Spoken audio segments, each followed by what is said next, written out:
Hello everyone, स्वागत है आपका हमारे चैनल पे। बस एक छोटा-सा आपसे जो है यहाँ पे बात शेयर करना चाहते हैं कि कुछ दिनों से हमारा जो है ना ये सीरीज़ थोड़ा-सा रुका हुआ था, कुछ कारणों से, ठीक है? क्योंकि अभी हम लोग जो है ना कुछ बड़े कामों में लगे हुए हैं, जो कि आपको काफ़ी हेल्प करेगा, ठीक है? तो आप लोग प्लीज़ पेशेंस बना के रखिएगा और हमें कॉल आ रहा है बार-बार, तो मैं आपको बताना चाहता हूँ कि आप लोग पेशेंस रखिएगा, कुछ इम्पोर्टेंट होगा तभी आप लोग कॉल कीजिएगा, ऐसे नहीं, ठीक है? और कुछ होगा तो आप लोग कमेंट कर सकते हैं, उसको मैं पढ़ के अगर मुझे लगेगा इम्पोर्टेंट है तो मैं आपको रिप्लाई ज़रूर करूँगा। और हाँ, ये जो न्यूज़पेपर है ना इसका इम्पोर्टेंस आपको बता देते हैं, क्यों पढ़ना चाहिए न्यूज़पेपर आपको? सबसे पहला जो यहाँ पे इंटरव्यू है ना, जो इंटरव्यू के टॉपिक है ना, वो यहाँ पे कवर किए जाते हैं। आपके मेंस के यहाँ पे टॉपिक यहाँ पे कवर किए जाएँगे। आपके प्रीलिम्स के लिए अभी आपने यूपीपीसीएस आरओ का एग्ज़ाम देखा, यूपीपीसीएस का जो है प्रीलिम्स का एग्ज़ाम होने वाला उसमें आप देखिएगा। अभी मेंस का जो पेपर हुआ था, यूपीएससी का, यूपीपीसीएस, उत्तराखंड पीसीएस का और आप देखोगे बीपीएससी का, सारे क्वेश्चन जो हम लोग डिस्कस करते हैं डेली, उसी से मिलता-जुलता या कहें तो जो टॉपिक हम लोग बार-बार करते हैं ना, वही चीज़ वहाँ पे पूछ दिया। जैसे अमेरिका का टैरिफ नीति के बारे में क्वेश्चन पूछा है बीपीएससी ने। आप देखोगे वहाँ पे रसिया, यूक्रेन के बारे में क्वेश्चन प्रीलिम्स में बार-बार पूछ रहा है। कंट्री का कौन-कौन सा कंट्री किस देश के साथ सीमा साझा करता है, वो लेकर पूछ रहा है। ठीक है? तो आप लोग के लिए इम्पोर्टेंट इसलिए है। जनसत्ता को मैं पर्सनली इसको प्रेफ़र करता हूँ क्योंकि इसके जो शब्द है ना काफ़ी आसान शब्द होते हैं, नॉर्मल शब्द होते हैं। जो आप लोग बोलचाल अपने मित्रों के साथ, अपने परिवार के साथ जो करते हैं ना, वही चीज़ यहाँ पर देखने को मिलेगा। उसी भाषा का यहाँ पे यूज़ किया जाता है। तो चलिए हम लोग बिना समय को गँवाए हुए हम लोग अपने चलते हैं। और हाँ, देखिए इस नंबर पे आप लोग कमेंट आ रहा था हमें कि इस पे कॉल नहीं लग रहा है, ठीक है? हाँ, कॉल नहीं लग रहा था, लेकिन अब आप करोगे ना तो कॉल लगेगा। आप यहाँ पे मेंस के बारे में इंक्वायरी कर सकते हो, ठीक है? लगभग 35 पीडीएफ वहाँ पे शेयर किया गया है और जैसे ही प्रीलिम्स का एग्ज़ाम रिज़ल्ट आता है, उसके बाद पीडीएफ का जो सिलसिला है, वो काफ़ी तेज़ कर दिया जाएगा। और हाँ, जैसे आप मेंस में जुड़ोगे ना, तो पीडीएफ का एक्सप्लेनेशन वीडियो आपको प्रोवाइड किया जाएगा कि किस तरह आप पॉइंट को आप इलैबोरेट करोगे, किस तरह आप चीज़ों को डिस्कस करोगे वहाँ पे, सब कुछ सिखाया जाएगा। क्लियर है? तो चलिए स्टार्ट करते हैं हम लोग। आज है 4 अक्टूबर और इसका पीडीएफ जो है ना, अपने टेलीग्राम चैनल पे शेयर कर दिया जाएगा। लिंक आपको कमेंट बॉक्स में मिल जाएगा और कमेंट में जो लिंक मिलेगा ना आपको टेलीग्राम का इस पीडीएफ के लिए, जो पेपर आपने आपके सामने मैं स्क्रॉल कर रहा हूँ इसके लिए, तो आपको वहाँ पे रिक्वेस्ट भेजने के साथ एक फॉर्मेलिटी और भी है। एक नॉमिनल फी रखा गया है, उसको पे करना होगा। क्लियर है? ऐसा नहीं रिक्वेस्ट भेज दिया और आप लोग वेट कर रहे हैं। मुझे भी वो चीज़ अच्छा नहीं लगता है, क्योंकि मुझे बार-बार वो चीज़ बोलना पड़ रहा है। सबसे पहला टॉपिक देखिए यहाँ पे, अभी आपको पता ना लद्दाख का जो स्थिति है वहाँ पे लॉ एंड ऑर्डर वहाँ पे थोड़ा-सा चुनौतीपूर्ण हो गया था। क्योंकि लद्दाख के जो लोग हैं ना, वो लोग डिमांड कर रहे हैं कि लद्दाख को 6th शेड्यूल में डाल दिया जाए और इसको स्टेट का दर्जा दे दिया जाए। लेकिन केंद्र सरकार नहीं मान रही है। इसके पीछे भी वजह है। मेंस का क्वेश्चन है, ठीक है? वो हम लोग बात करेंगे बाद में। सबसे पहला मुद्दा याद रखिएगा कि जो डिमांड कर रहे हैं, वो लोग बोल रहे हैं कि लद्दाख को 6th शेड्यूल में डाल दिया जाए और इसको स्टेट का दर्जा दे दिया जाए। क्लियर है? और बीपीएससी अभी जो हुआ था 71 उसमें 6th शेड्यूल को लेकर क्वेश्चन पूछ दिया। पूछा ना मैचिंग के फॉर्म में, जो मैंने आपको प्रूफ के तौर पे दिखाया भी था। तो ध्यान रखिएगा, जो चीज़ न्यूज़ में रहा है, एग्जामिनर वहीं से क्वेश्चन आपका बनाएगा। चाहे आपकी स्टैटिक पोर्शन हो, चाहे आपकी करंट की पोर्शन हो।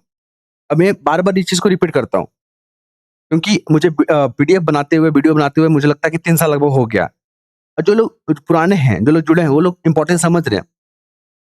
क्लियर है? तो देखिए, यहाँ पे जो इनकी पत्नी है गीतांजलि अंगमो, इन्होंने कहा कि हमारे जो पति हैं, सोनम वांगचुक, उनको अरेस्ट किया गया है और उनके बारे में मुझे जो है इन्फॉर्मेशन नहीं दिया गया है कि किन कारणों से उनको अरेस्ट किया गया है, नज़रबंद किया गया है। और हाँ, अभी तक उनको मजिस्ट्रेट के सामने क्यों पेश नहीं किया गया, करीब 1 हफ्ता होने वाला है। तो इसको लेकर इन्होंने सुप्रीम कोर्ट गया। सुप्रीम कोर्ट में किस आर्टिकल के तहत गया? आर्टिकल 32। आपको पता ना आर्टिकल 32 अभी डिस्कस करेंगे। अभी बीपीएससी का जो 70 का जो मेंस हुआ ना, उसमें आर्टिकल 32 के बारे में पूछ दिया, इम्पोर्टेंस के बारे में। क्लियर है?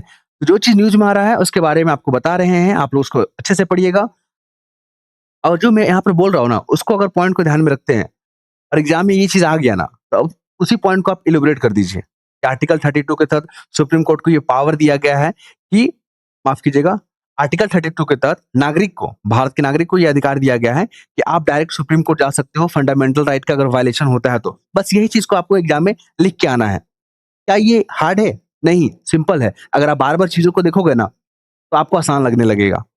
ठीक है? तो आर्टिकल 32 के तहत और हमारा जो हाई कोर्ट है, वो आर्टिकल 226 के तहत जो है ना 5 प्रकार के रीट जारी करता है। अगर हमारा फंडामेंटल राइट का वायलेशन होता है तब, क्लियर है? तो इन्हीं के आर्टिकल 32 के तहत जो है ना वो सुप्रीम कोर्ट गए और वहाँ पे ये चीज़ को बताया कि आज 1 हफ्ता होने हो गया है और अभी तक मुझे सोनम जो है ना, सोनम इनके बारे में, इनके स्वास्थ्य के बारे में या इनके नज़रबंदी के बारे में कुछ कारणों का पता ही नहीं चल पा रहा है। तो देखिए मेंस का क्वेश्चन यहाँ पे मैंने आपके लिए तैयार कर दिया है, टाइप करके, ताकि आपको समझने में, और ये क्वेश्चन यूपीएससी में पूछा गया है। ये मैं क्वेश्चन अपने मन से नहीं बनाया, ये क्वेश्चन पूछा गया है यूपीएससी में। कि आर्टिकल 32 को डॉक्टर भीमराव अंबेडकर ने संविधान का हृदय और आत्मा कहा है। बीपीएससी में इस प्रकार के प्रश्न पूछे गए हैं, उत्तर प्रदेश में पूछे गए हैं, उत्तराखंड में पूछे गए हैं। इसलिए मैंने इसको आर्टिकल को यहाँ पे लिख दिया।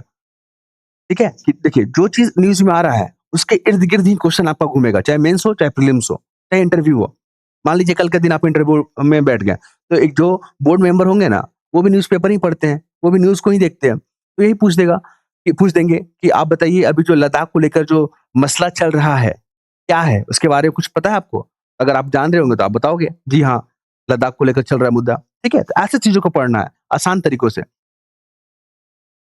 तो आर्टिकल 32 के महत्व का समालोचनात्मक, ये जो शब्द है ना समालोचनात्मक, मतलब आपको आलोचना भी करना है, उसकी इंपॉर्टेंस भी बताना है। महत्व बताइए और उसका आलोचना कीजिए। महत्व 5 पॉइंट लिखना है आपको, और समालोचनात्मक जो है ना 2-3 या पॉइंट लिख के आप अपने आंसर को कंप्लीट करोगे। अब भीमराव अंबेडकर जी ने आर्टिकल 32 को जो क्या कहा है, हृदय और आत्मा कहा है।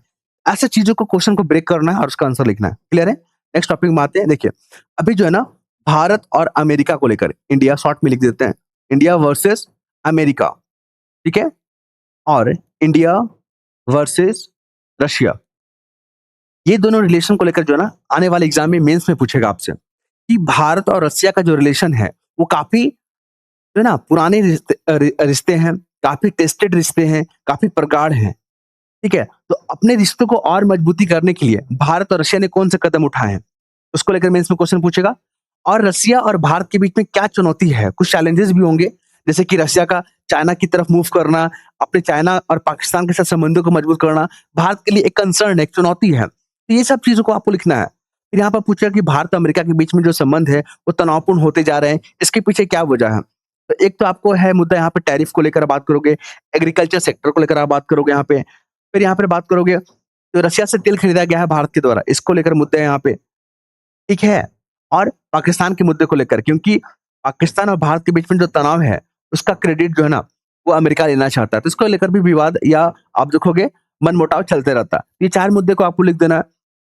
साथ ही ये बताना आपको कि जो अमेरिका ने भारत पर टैरिफ लगाया 50%, तो भारत क्या कदम उठा रहा है अपने प्रभाव को कम करने के लिए? तो आपको बता दें, भारत जो है ना और रसिया मिलके अपने जो व्यापार संतुलन है, जैसे कि भारत यहाँ से तेल खरीद रहा है रसिया से, तो ज़ाहिर-सी बात है, इनका जो ट्रेड जो डेफ़िसिट है वो बढ़ जाएगा। तो ऐसे में रशिया ने बोला है कि आप टेंशन मत लीजिए प्रधानमंत्री जी, आपके जो एग्रीकल्चर प्रोडक्ट है ना, एग्रीकल्चर प्रोडक्ट और डेयरी प्रोडक्ट है ना, और जो दवाइयाँ हैं, मेडिसिन है, हम खरीदेंगे उसको। आप हमारे यहाँ से तेल खरीदे ना, तो हम आपका दवाई भी और आपके एग्रीकल्चर प्रोडक्ट भी खरीदेंगे। टेंशन मत लीजिए आप। आप आराम से रहिए और अपनी जो विचारधारा है उसको आगे बढ़ाइए। क्योंकि आपका मंशा जो है ना विश्व शांति को लेकर है, रशिया और भारत के जो संबंध है उसको मजबूत करने को लेकर है। आप एक बहुध्रुवीय सिस्टम को प्रमोट करते हैं, इस तरह की बातें यहाँ पे नहीं लिखा गया है, लेकिन जो मंशा है ना वो यही चीज़ को इंडिकेट करता है। यहाँ पर देख लीजिए, रशिया के प्रधानमंत्री ने कहा कि आप एक संतुलित है, एक बैलेंस्ड है, एक बुद्धिमान है और एक राष्ट्र हितैषी हैं। आप हर राष्ट्र के हित के बारे में बात करते हैं। आप ऐसा एग्रीमेंट नहीं करते हैं जिससे एक देश को फ़ायदा हो और दूसरे को नुकसान हो। आप वो एग्रीमेंट करते हैं जिससे सभी देशों को कुछ ना कुछ फ़ायदे हों। क्लियर है? तो देखिए मेंस में क्वेश्चन आपसे कैसे फ्रेम करेगा, ये वाला मैंने यहाँ पे आपको दे दिया है। और जितने भी मेंस के क्वेश्चन आपको मैं दिखा रहा हूँ ना, सबका एक्सप्लेनेशन हमारे जो है ना मेंस ग्रुप में चलेगा। धीरे-धीरे ही सही, उसमें मेंबर अब ऐड हो रहे हैं। क्लियर है? पहले एक एक मेंबर थे, बढ़ते लोग अब संख्या काफ़ी अच्छे होते जा रहे हैं। जैसे कि यहाँ पर देख लीजिए, भारत-रूस संबंधों की प्रासंगिकता जो है ना, चीन और अमेरिका के बढ़ते प्रभाव के बीच और भी बढ़ जाती है। मतलब जो चाइना को लेकर और अमेरिका को लेकर जो चुनौती उत्पन्न किया जा रहा है भारत के लिए, तो वैसे में जो भारत और रूस का जो संबंध है ना, काफ़ी महत्वपूर्ण या प्रासंगिक हो जाता है। इसके बारे में आपको लिखना है। क्लियर है? इसका एग्ज़ाम्पल देना है, जैसे कि अमेरिका ने क्या किया, टैरिफ लगा दिया भारत पे 50%। तो ऐसे में रूस ने क्या बोला कि हम आपके एग्रीकल्चर प्रोडक्ट और आपके जो है मेडिसिन खरीदेंगे, ठीक है? और भारत ने भी जो है वहाँ पे क्रूड ऑयल खरीद रहा है रसिया से अपनी ऊर्जा की ज़रूरतों को पूरा करने के लिए। ये अच्छा चीज़ है। अब चाइना देखिए, चाइना के साथ हमारा बॉर्डर डिस्प्यूट है, तो यहाँ पे रसिया जो है ना, एक के सहयोग के रूप में तीनों देश को, जैसे ब्रिक्स हो गया, एससीओ हो गया, इसमें अपने संबंधों को क्या किया जाएगा, जो खटास है उसको दूर किया जाएगा। तो यही सब एग्ज़ाम्पल लिख देना आपको, मैपिंग कर देना वहाँ पे, आपके आंसर जो है ना कंप्लीट हो जाएँगे। आपको बता दें, अगर 8 मार्क्स का हो या 6 मार्क्स का हो ना, तो 2 से 3 मिनट में आपको आंसर लिखना होता है। अगर आपके 36 मार्क्स के हो या 40 मार्क्स के हो ना, तो आपको 5 से 10 मिनट के अंदर वो आंसर को कंप्लीट करना होता है। तो ये सब चीज़ कैसे होगा? अगर आप बार-बार चीज़ों को पढ़ोगे, बार-बार लिखने का प्रैक्टिस करोगे ना, तब आंसर आप कंप्लीट कर पाओगे। क्योंकि बीपीएससी का जो ट्रेंड है ना, वो जो है ना, यूपीएससी से भी या यूपीएससी से ऊपर जा रहा है। क्लियर है? आप क्वेश्चन का लेवल जाके देखो बिहार का। इस बार तो लोग शॉक हो गए क्वेश्चन देख के, ठीक है? तो आपको हमेशा जो है ना परिवर्तन करते रहना है, आपको अपडेट करते रहना है। ऐसा नहीं कि आप एक ही चीज़ को पकड़ के धरे रहें। ये जो है ना कोटेशन आपको हेल्प करेगा आपके वो पेपर में, एसए पेपर में, ठीक है? एसए पेपर होता है कि एक फूल बहुत प्यारा और सुंदर है, पर उसमें खुशबू नहीं है, मतलब उसमें सुगंध नहीं है।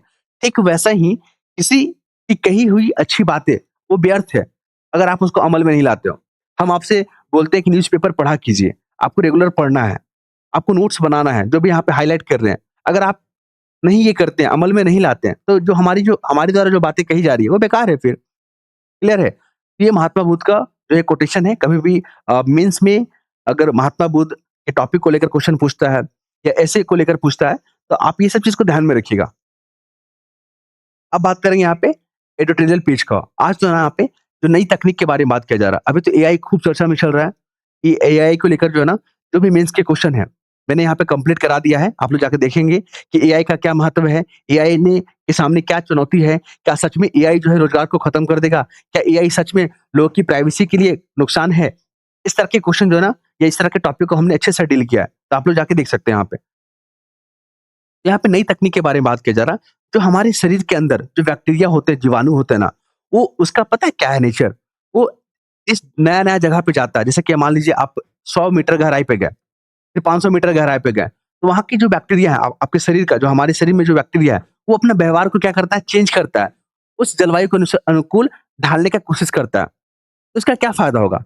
अगर हम ये पता कर लें ना कि बैक्टीरिया जो है जगह के अनुसार अपने आप को चेंज करता है, तो इससे हमको ये पता चल पाएगा कि बैक्टीरिया या वो आदमी, जैसे ये आदमी है, वो कहाँ-कहाँ पे मूव किया है, कौन-कौन स्थान पे जा गया है। तो इसका यूज़ कहाँ होगा? जैसे कोरोना का जो जो था वायरस, उससे हम लोग पता कर पाते हैं कि वायरस कहाँ से आया था, उसके स्रोत को पता कर पाएँगे। उसी के बारे में ये आर्टिकल लिखा हुआ है। जैसे कि यहाँ पे इंट्रोडक्शन के लिए, जब आप तकनीक को लेकर टॉपिक आता है, ये क्वेश्चन आता है ना, तो आप इंट्रोडक्शन में लिखोगे कि विज्ञान हमारे जीवन को बदल चुका है। रोज़ नए बदलाव सामने आ रहे हैं और तकनीक विज्ञान का एक हिस्सा है, लेकिन विज्ञान की दुनिया में इसके विकास और विस्तार का नया संसार खोल दिया। इतना न्यू-न्यू टेक्नोलॉजी आएगा, तो जो हमारा संसार है, जो दुनिया है, उसमें बदलाव देखने को मिलेगा। अभी एआई के आ जाने से अब देख रहे हो ना कितना चेंजेज़ हो गया है। आप एजुकेशन के सेक्टर में, आप हेल्थ के सेक्टर में, एग्रीकल्चर के सेक्टर में, मैन्युफैक्चरिंग के सेक्टर में, एम्प्लॉयमेंट के सेक्टर में, सब जगह एआई का इस्तेमाल हो रहा है। ठीक है? सुबह उठने से लेकर रात में को सोने तक एआई ने अपना जो है ना दबदबा बना लिया है। उसी प्रकार जो नई टेक्निक है, जैसे जीवाणु का हमने स्टडी किया और ये जो है ना नई-नई जगहों पे जब जाता है या हमारा बॉडी जाता है, तो जो बैक्टीरिया होते हैं हमारे शरीर के अंदर, वो अपने आप को ढालने की कोशिश करता है। तो इससे हम लोग पता कर पाएँगे कोरोना के काल में कि वो उसका स्रोत कहाँ था? कहाँ से? लोग चाइना पे क्लेम कर रहे थे कि चाइना से ओरिजिन हुआ था, हालाँकि ये भी सही है, लेकिन पुख्ता नहीं हो पाया। क्लियर है? तो हम लोग पता कर पाएँगे कि वायरस आया कहाँ से है। उसी प्रकार हम इसका फोरेंसिक साइंस में यूज़ कर पाएँगे, ठीक है? हम मेडिकल सेक्टर में इसका यूज़ कर पाएँगे, महामारी विज्ञान जो है ना, वहाँ पे इसका इस्तेमाल कर पाएँगे, अपराध के सेक्टर में हम इसका यूज़ कर पाएँगे, कि वो अपराधी कहाँ-कहाँ पर गया है, अपराधी को चिन्हित कर पाएँगे, ये सब यूजेज़ है। आप एग्ज़ाम्पल देख लो ना जीपीएस का, जीपीएस जो है ना एक उपग्रह आधारित क्या टेक्निक है, उससे हम लोग पता चल चल पाता है कि हमें कहाँ जाना है, रास्ता कैसे-कैसे है, वो आदमी कहाँ-कहाँ मूव किया, ये सब कुछ पता चल पाता है। उसी प्रकार जो है ना बैक्टीरिया का अगर स्टडी कर लें हम लोग, उसके व्यवहार का स्टडी कर लें, तो ये हमारे लिए काफ़ी कारगर होगा। ये सब चीज़ यहाँ पे लिखा हुआ है, इसके फ़ायदे और इसके नुकसान। नुकसान में क्या है मतलब चुनौती क्या है? हमारे पास वो टेक्निक नहीं है, इसमें काफ़ी फंड की ज़रूरत पड़ेगा। अब आइए यहाँ पे अमेरिका को लेकर। अमेरिका का जो विदेश नीति है, जो भारत पे दबाव बना रहा है, अमेरिका अपनी शर्तों को लेकर। पहले मेंस का क्वेश्चन आपको बता दें कि भारत और अमेरिका के बीच में जो तनाव है, उसके पीछे क्या मुख्य वजह है और भारत ने अमेरिका के दबाव को कम करने के लिए कौन-कौन से रास्ते उठाए या कौन-कौन से कदम उठाए, उस पर टिप्पणी करें या कमेंट करें। तो आपको बता दें कारण में आपको क्या लिखना है, फ्लो चार्ट बना के कारण में लिखना है कि जो टैरिफ का मुद्दा है, वो लिख दीजिए। फिर यहाँ पे एग्रीकल्चर को लेकर जो मुद्दा है, वो लिख दीजिए। फिर रशिया से जो तेल खरीद रहा है, उसको लेकर मुद्दा लिख दीजिए यहाँ पे। पाकिस्तान को लेकर यहाँ पे लिख दीजिए। ये कारण है वर्तमान में विवाद का। स्टेप क्या-क्या उठाया जा रहा है? तो यहाँ पर देख लीजिए भारत ने जो है ना अपना वैकल्पिक अल्टरनेटिव रास्ते उठा रहे हैं। भारत जो है ना अमेरिका के शर्तों पे या उसके दबाव में आए बिना बहुध्रुवीय सिस्टम को क्या कर रहा है प्रमोट कर रहा है। भारत अपने एग्रीकल्चर प्रोडक्ट और दवाओं को लेकर रसिया के साथ अपने संबंधों को और मजबूत कर रहा है। ये कदम उठाए जा रहे हैं। भारत ने अपनी राष्ट्रीय हित को प्राथमिकता दिया है, ना कि अमेरिका हित को। ध्यान रखेंगे। यहाँ पर बात करेंगे कनाडा और भारत के रिलेशन को लेकर। आपको बता दें 1 साल पहले जब खालिस्तानी सपूटर क्या नाम था उसका हरदीप सिंह निज्जर, इसका हत्या हो गया, इसका मर्डर हो गया। तो जो कनाडाई जो राजदूत थे, जो कनाडाई सरकार थे, वो भारत पे आरोप लगा रहे थे कि भारत ने ऐसा करवाया, भारत के जो ऑफिसर हैं या डिप्लोमैट हैं, उन्होंने ऐसा करवाया। तो भारत ने बोला अगर ऐसी बात है तो आप हमें सबूत दें, तभी हम आपकी बातों पे यकीन कर पाएँगे। वरना आप जो बेवज़ह या आधारहीन बातें जो उठा रहे हैं, भारत पे जो क्वेश्चन मार्क उठा रहे हैं, इससे आपके और हमारे संबंध काफ़ी खराब हो जाएँगे। और हुआ भी था। आपने तनाव को देखा भी था वो चीज़ को।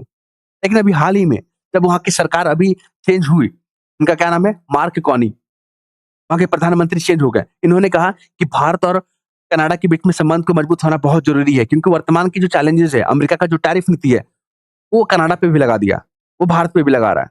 तो ऐसे में भारत अपने और कनाडा अपने संबंधों को फिर से जो है ना पटरी पर लाने की प्रयास किया जा रहा है। इसके लिए जो क्रिएटिविटी, जो रचनात्मक कदम है वो उठाए जा रहे हैं। जैसे कि एक दूसरे देशों में अपने-अपने डिप्लोमैट को अपॉइंट करना। ये सब रचनात्मक तरीके हैं, ध्यान रखेंगे। और कल्चर प्रमोट करना, व्यापार को लेकर अभी भी बातचीत चलेगा यहाँ पे। यहाँ पर देख लीजिए फॉरेन एक्सचेंज रिजर्व। यहाँ से तो बहुत क्वेश्चन पूछता है, प्रीलिम्स में पूछता है, मेंस में पूछेगा। आपसे पूछेगा कि विदेशी मुद्रा भंडार से आप क्या समझते हैं? और भारत के लिए ये ज़रूरी क्यों है विदेशी मुद्रा भंडार? तो इससे भारत की जो वित्तीय स्थिति है ना, उसकी मजबूती के बारे में पता चलता है। भारत का जो स्ट्रॉन्ग जो जीडीपी है, उसके बारे में पता चलता है। भारत जो है ना, अगर भारत का फॉरेन एक्सचेंज रिजर्व अधिक रहेगा, तो भारत इम्पोर्ट करने का पक्ष में रहेगा, ट्रेड को जो है ना, बैलेंस करने के पक्ष में रहेगा, भारत अपने रिश्तों को मजबूत करने के पक्ष में रहेगा। क्लियर है? ये चीज़ को ध्यान रखिएगा। इसमें आपका गोल्ड शामिल होता है, इसमें आपका अ, फॉरेन करेंसी एसेट शामिल होता है। आईएमएफ के पास जो भारत का रिज़र्व है वो होगा और एसडीआर बॉक्स होगा। एसडीआर बॉक्स को लेकर जो है ना एएसओ में क्वेश्चन पूछ दिया बीपीएससी का, ध्यान रखिएगा। ये टॉपिक बहुत इंपॉर्टेंट है। इसके बाद एस-400 जो है ना भारत ने रशिया से ये जो है ना टेक्निक को खरीदा है और इसका इस्तेमाल जो है ना भारत अपने वायु रक्षा प्रणाली के लिए करता है। अब भारत जो है ना अपने डिफेंस सेक्टर में आत्मनिर्भर, आत्मविश्वास और आत्म आत्मविश्वास बनने जा रहा है। ठीक है? और आपको बता दें ब्रह्मोस मिसाइल जो भारत और रशिया का जॉइंट जो प्रोजेक्ट है, जो ब्रह्मोस मिसाइल भारत ने फिलीपींस को एक्सपोर्ट किया है, तो भारत से उसका रेवेन्यू आएगा।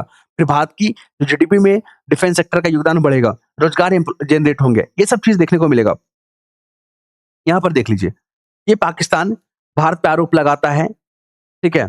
कि वो आतंकवादी को प्रमोट करता है, तो भारत ने इसका काउंटर किया कि ये ऐसा देश है ना, ये ऐसा देश है यहाँ पे लिखा हुआ है, सबसे खराब देश है दुनिया का, जो लोगों को ज्ञान बाँटते रहता है। आप समझ रहे हैं ना? इतने लोगों के सामने अगर इसके बारे में ऐसा बोला जा रहा है पाकिस्तान के प्रधानमंत्री के बारे में, ये बहुत ही शर्मनाक है और ये पाकिस्तान को आदत हो गया है इस चीज़ को, ठीक है? लेकिन अभी हाल ही में आपको पता ना सऊदी अरब और पाकिस्तान के बीच में जो एक एक एग्रीमेंट हुआ है, समझौता हुआ है, जॉइंट समझौता, वो भारत के लिए कंसर्न है क्योंकि भारत के जो सऊदी अरब के साथ जो संबंध है ना, काफ़ी मजबूत है और प्रगाढ़ हैं।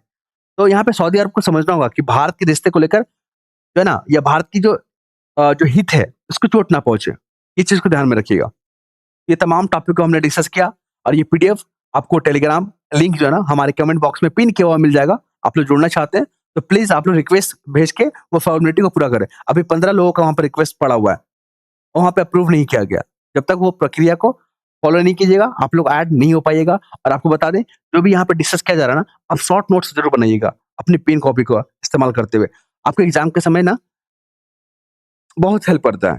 देखिए, आप जो पढ़ के जा रहे हो ना, जो हम यहाँ पर डिस्कस कर रहे हैं, अगर ये आप पढ़ लेते हो, रेगुलर देख लेते हो, तो आपके एग्ज़ाम में क्वेश्चन छूटने वाला नहीं है, चाहे मेंस का हो, चाहे प्रीलिम्स का हो। आप कट ऑफ अच्छे से पार करोगे। दूसरा क्या है कि यहाँ पे वही टॉपिक पूछा जाएगा जो एग्ज़ामिनर क्वेश्चन बनाएगा। या तो भारत-रसिया का रिलेशन को बनाएगा, या भारत-अमेरिका का जो संबंध है उसको लेकर बनाएगा, रशिया-यूक्रेन वॉर को लेकर बनाएगा, इज़राइल-हमास के लेकर बनाएगा। यही सब टॉपिक तो हम लोग डिस्कस कर रहे हैं, यही सब क्वेश्चन तो पूछेगा आपसे, ओके? तो नेक्स्ट वीडियो में मिलते हैं हम लोग, धन्यवाद।